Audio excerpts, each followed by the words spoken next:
नमस्कार दोस्तों, मेरा नाम है विमल सिंह। बालाजी स्टडी अड्डा में आपका स्वागत है। सुपर टेट 2021 के लिए जैसे कि हम आपको प्रैक्टिस सेट करा रहे हैं, तो इससे पहले सामान्य ज्ञान और समसामयिक घटनाओं पर आधारित 30 प्रश्न हमने देखे थे। पिछला वाला वीडियो साइड में आई बटन में आपको मिल जाएगा। और सेट जो आपका चल रहा है वो सेट नंबर 5वां चल रहा है, जिसमें आज हम देखेंगे आगे के बाकी बचे जो है वो 20 प्रश्न, जिसमें 5 प्रश्न आपके रीजनिंग के देखेंगे, 5 प्रश्न कंप्यूटर के देखेंगे और लास्ट में जो 10 प्रश्न हैं वो आपके जीवन कौशल प्रबंधन के जो है वो देखेंगे। तो चलिए शुरू करते हैं प्रश्न नंबर 131 से।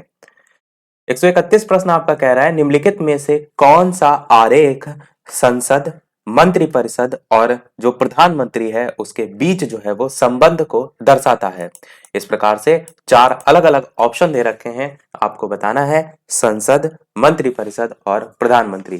तो जैसे ये आपका वेन आरेख है, ये गोले आपके बने हुए हैं, तो आप इसमें सोचिए कि संसद, मंत्रिपरिषद और प्रधानमंत्री में कौन किसके अंतर्गत आता है, कौन बड़ा है। इस टाइप से आपको यहाँ पर ऑप्शन को जो है वो चुनना है।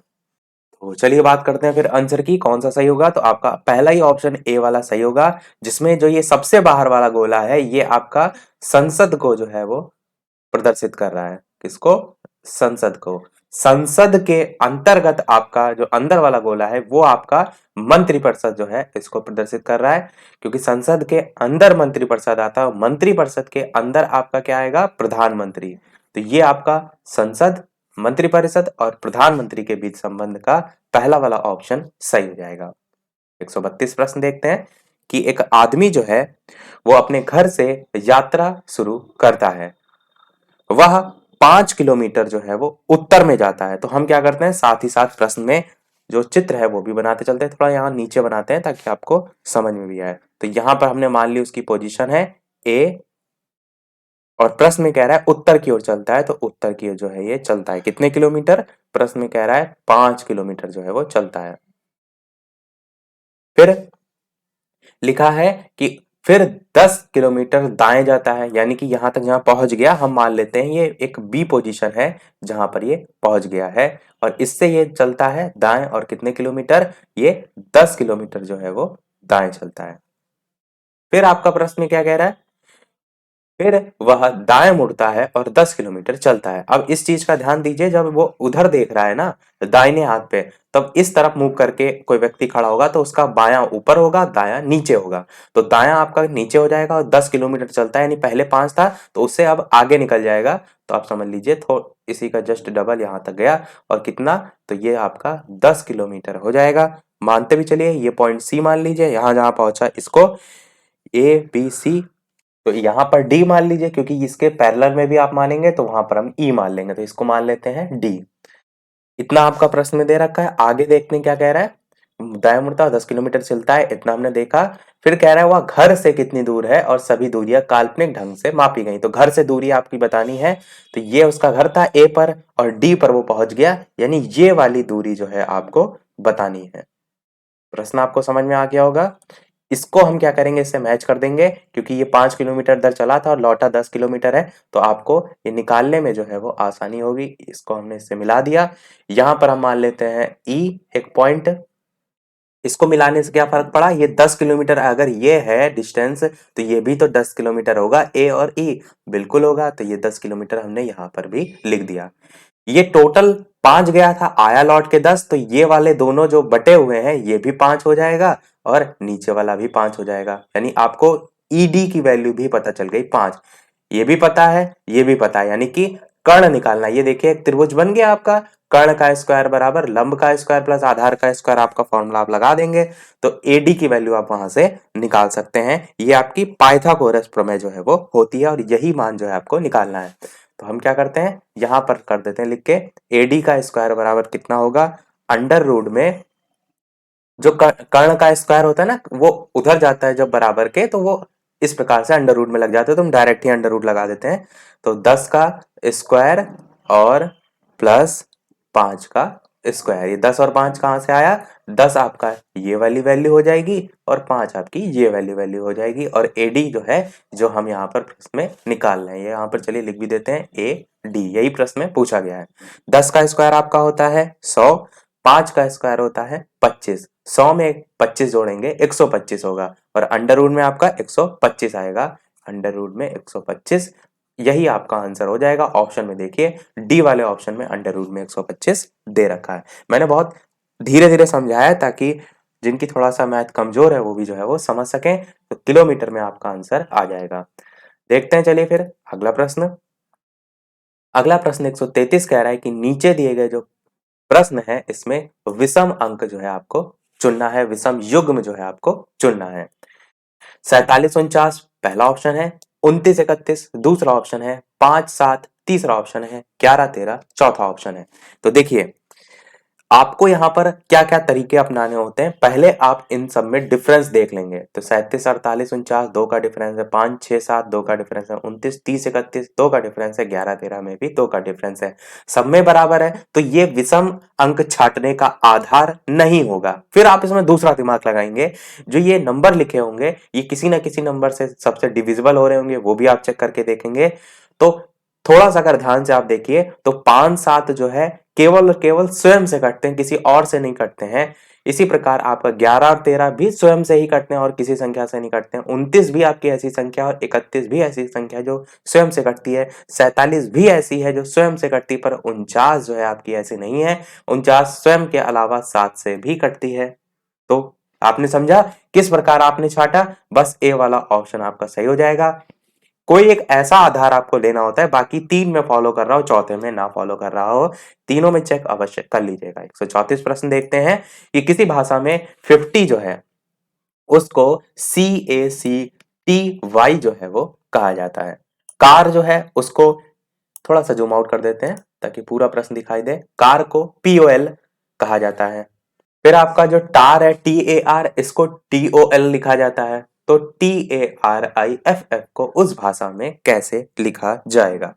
अब देखिए इस टाइप के मैंने प्रश्न जितने प्रैक्टिस सेट हम करा चुके हैं, ये 5वां चल रहा है 4 तक। हर टाइप में इसीलिए साथ में बता देता हूँ कि क्या क्या आपको दिमाग लगाना है।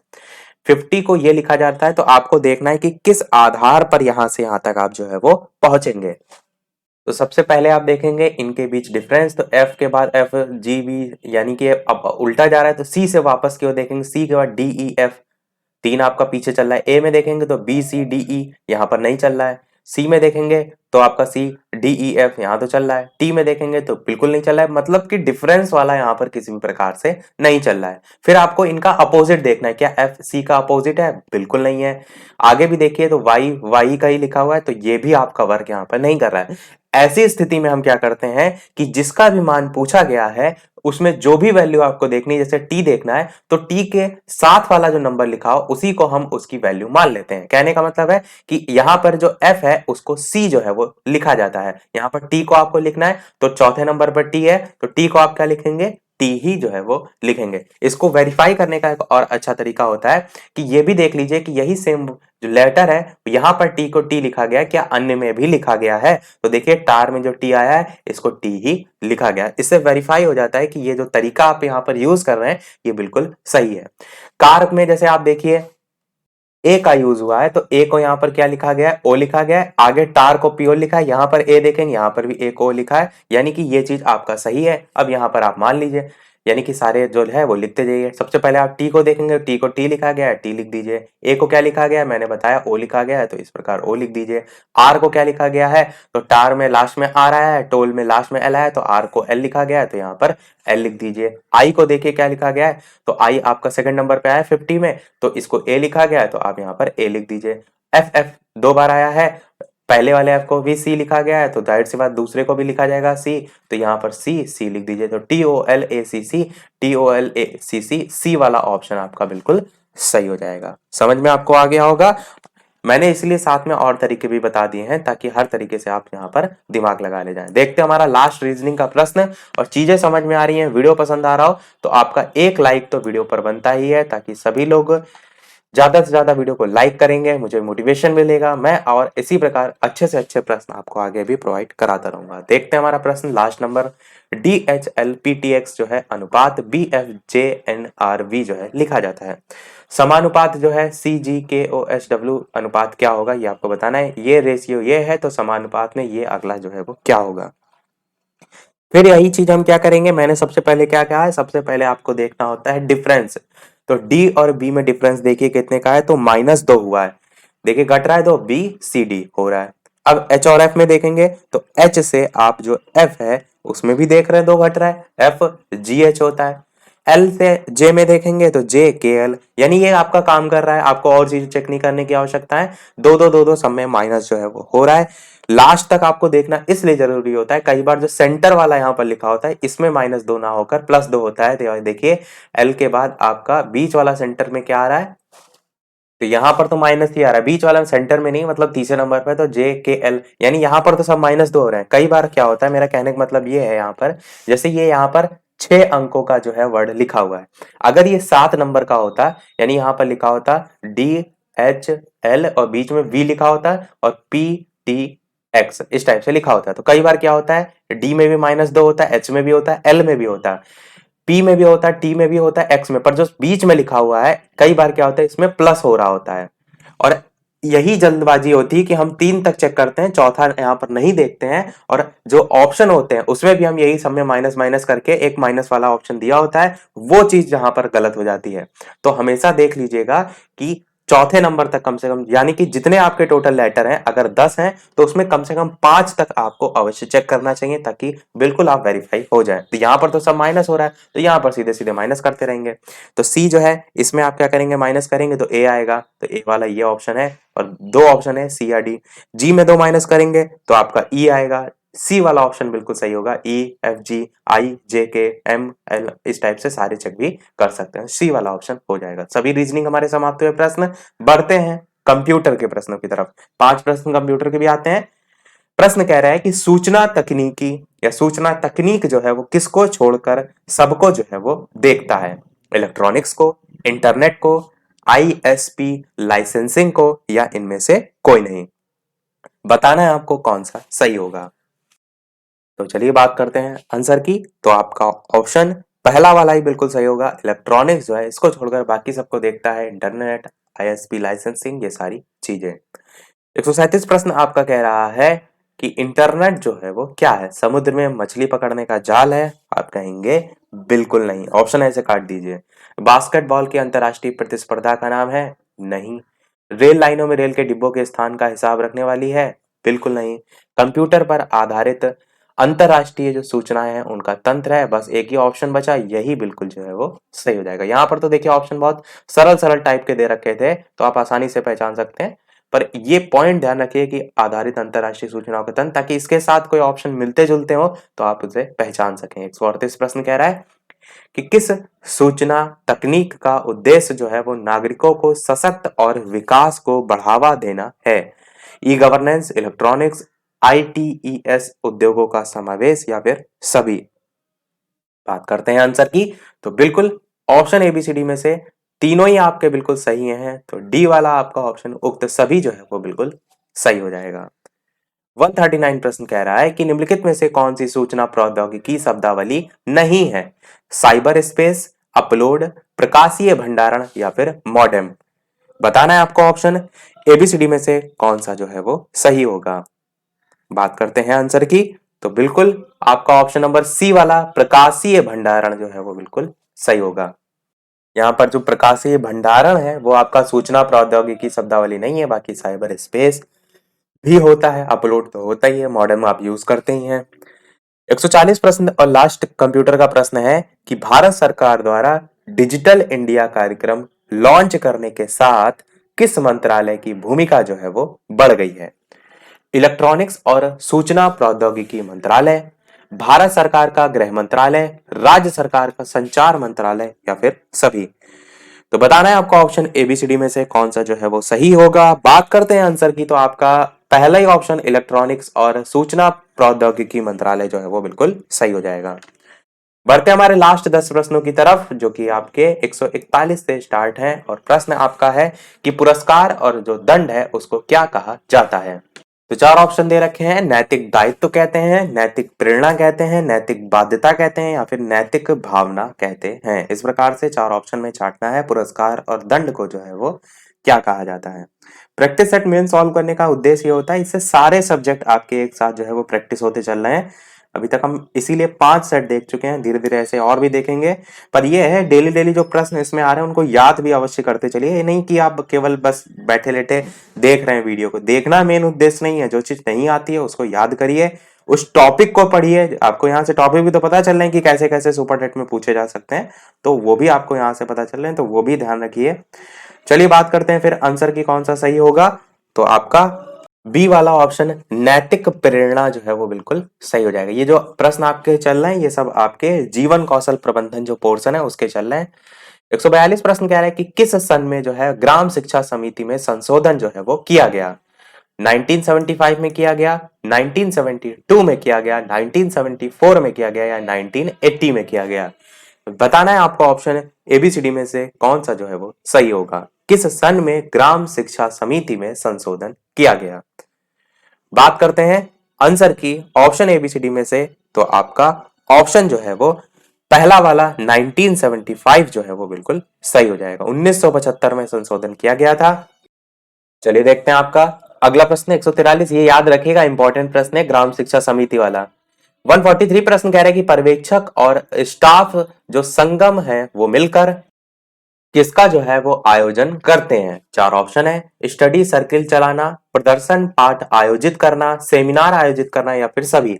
पर्यवेक्षक और स्टाफ संगम ये दोनों पूछा गया है, मिलकर किसका जो है वो आयोजन करते हैं। तो देखिए स्टडी सर्किल तो चलाते ही चलाते हैं, ये तो बिल्कुल सही है। प्रदर्शन पाठ भी आयोजित करते हैं, छात्र इंटरेस्ट लेते रहे। सेमिनार भी आयोजित कराते हैं। तो जब तीनों ऑप्शन सही है तो उक्त सभी जो है आपका बिल्कुल जो है वो सही हो जाएगा।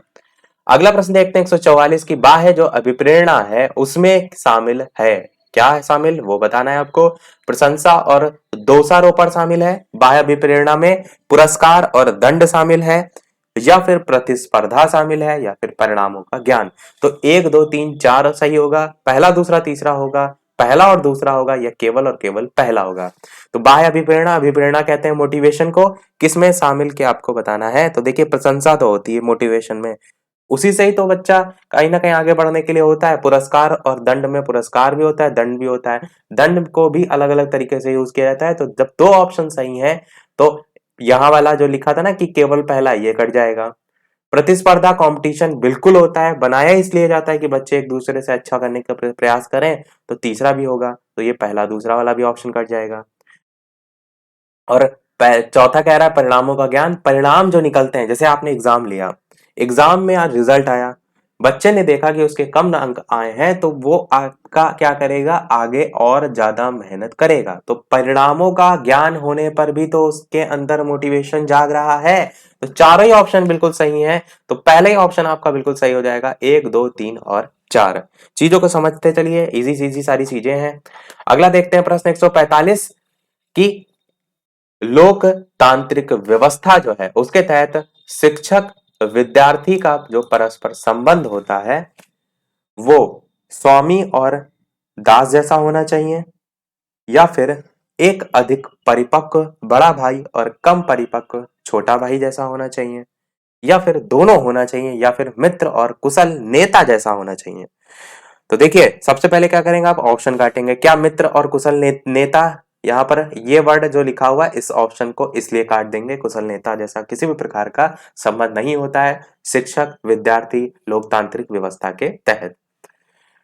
फिर कह रहा है कि स्वामी और दास तो बिल्कुल नहीं, दास तो बिल्कुल ही आप काट देंगे, बचा बी ऑप्शन ही। ये जब सी भी कट जाएगा ए और बी दोनों, तो बी ऑप्शन बचा। तो एक अधिक परिपक्व बड़ा भाई और कम परिपक्व छोटा भाई जैसा होना चाहिए, ये बिल्कुल सही हो जाएगा। तो इस प्रकार ऑप्शन काट कर आप सही आंसर तक आसानी से पहुंच सकते हैं।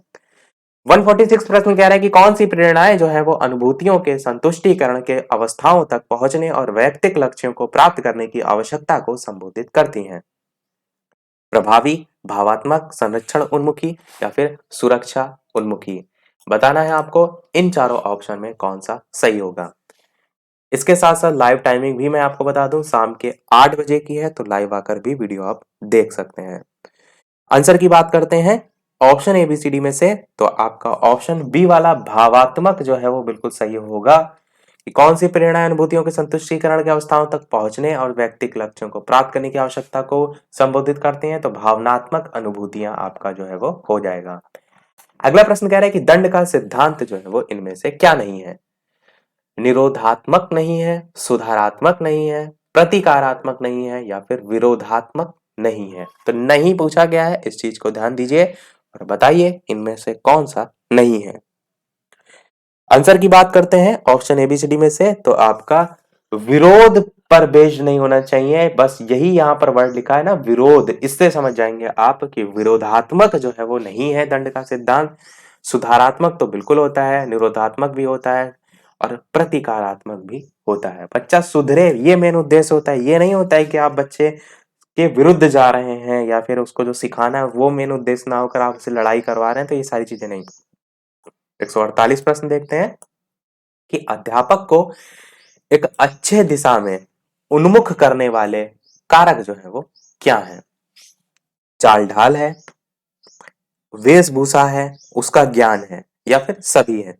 तो देखिए चाल ढाल जो है आपको थोड़ा सा अलग सा ऑप्शन लग सकता है कि ये पता नहीं सही होगा कि नहीं होगा, पर दो ऑप्शन बाद के यदि आप पढ़ेंगे तो वेशभूषा सबसे ज्यादा मैटर करती है टीचर की, अध्यापक की, और उसका ज्ञान तो उससे भी ज्यादा। तो जब दो ऑप्शन सही हैं तो चाल ढाल भी सही होगा, उक्त सभी आपका बिल्कुल सही हो जाएगा।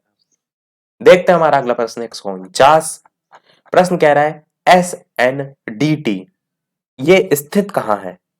मुंबई में है, दिल्ली में है, शिमला में है या फिर कलकत्ता में है? तो चार ऑप्शन है, बताना है आपको कौन सा जो है वो सही होगा। SNDT की फुल फॉर्म क्या है? तो इसकी फुल फॉर्म होती है श्रीमती नाथीबाई, NATHIBAI, फिर दामोदर, फिर थैक थैकरसे और वुमेन्स यूनिवर्सिटी। SNDT की ये फुल फॉर्म होती है और इसका जो स्थित कहाँ है, हेडक्वार्टर कहाँ है, वो आपका जो है वो मुंबई में जो है वो है। आपका पहला ऑप्शन ही बिल्कुल सही हो जाएगा। देखते हैं हमारा इस वीडियो का लास्ट प्रश्न और इसके बाद एक प्रश्न पूछेंगे हम आपसे भी, जैसा कि सभी वीडियो में हम आपसे एक ना एक प्रश्न पूछते हैं। और वीडियो अभी तक आपने लाइक ना किया हो तो वीडियो पर आप सभी का एक लाइक तो बनता ही है, ताकि मुझे ही मोटिवेशन मिलता रहे आपके एक लाइक से। चैनल पर नए हो तो सब्सक्राइब करके भी अवश्य जुड़ जाइएगा, ताकि इसी प्रकार डेली अच्छे अच्छे प्रश्न आप प्रैक्टिस करते रहें।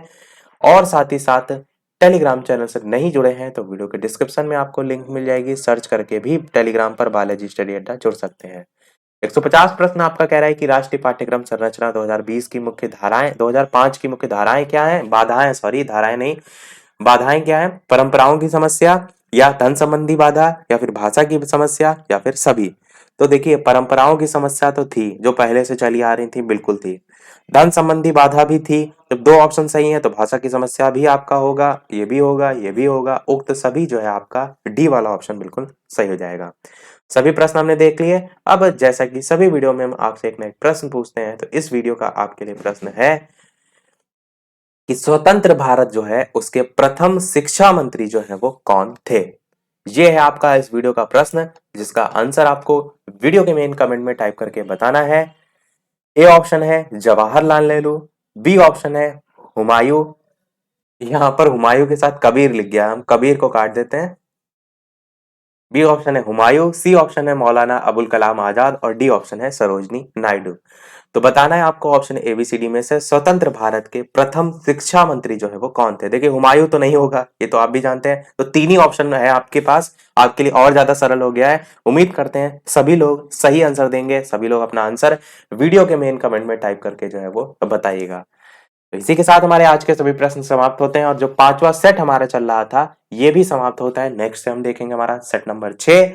टाइमिंग आपकी वही है शाम के 8 बजे और सी टेट के लिए इस समय जो समय है वो है दोपहर के 3 बजे। तो जो भी आप तैयारी कर रहे हैं उसके लिए लाइव प्रैक्टिस कर सकते हैं। तो आज के वीडियो में इतना ही। वीडियो पसंद आया हो तो लाइक अवश्य कीजिएगा, चैनल पर नए हो तो सब्सक्राइब जरूर कीजिएगा। मिलते हैं अगले वीडियो में नए टॉपिक के साथ, तब तक के लिए नमस्कार। Thank you for watching.